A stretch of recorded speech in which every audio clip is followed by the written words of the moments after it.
एक राजा के शयन कक्ष में मंदविस्पर्णी नाम की जूं ने डेरा डाल रखा था।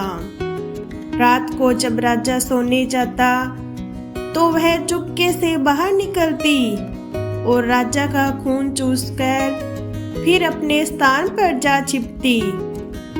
संयोग से एक दिन अग्निमुख नाम का एक खटमल भी राजा के शयन कक्ष में आ पहुंचा। जूं ने जब उसे देखा तो वहां से चले जाने को कहा। उसे अपने अधिकार क्षेत्र में किसी अन्य का दखल सहन नहीं था, लेकिन खटमल भी कम चतुर नहीं था। बोला, देखो, मेहमान से इस तरह बर्ताव नहीं किया जाता। आज रात मैं तुम्हारा मेहमान हूँ। जूं अंततः खटमल की चिकनी चुपड़ी बातों में आ गई और उसे शरण देते हुए बोली, ठीक है, तुम यहाँ रात भर रुक सकते हो, लेकिन राजा को काटोगे तो नहीं।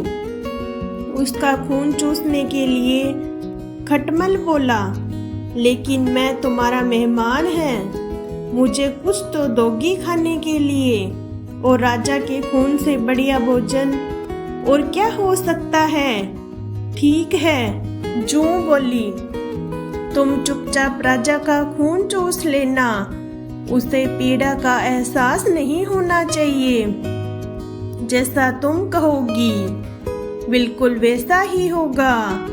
कहकर खटमल शयन कक्ष में राजा के आने की प्रतीक्षा करने लगा। रात ढलने पर राजा आया और बिस्तर पर पड़कर सो गया। खटमल सब कुछ भूलकर राजा को काटने दौड़ा और खून चूसने लगा। ऐसा स्वादिष्ट खून उसने पहली बार चखा था, इसलिए वह जोर जोर से काटकर खून चूसने लगा। इससे राजा के शरीर में तेज खुजली होने लगी और उसकी नींद उचट गई।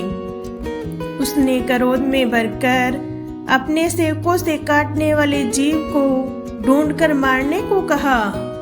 यह सुनकर चतुर खटमल तो पलंग के पाए के नीचे छिप गया, लेकिन चादर के कोने पर बैठी जूं राजा के सेवकों को नजर में आ गई। उन्होंने उसे पकड़ा और मार डाला। ये छोटी सी कहानी है जिससे हमें शिक्षा मिलती है। जांच परख करके बाद ही अनजानों पर भरोसा करें। धन्यवाद।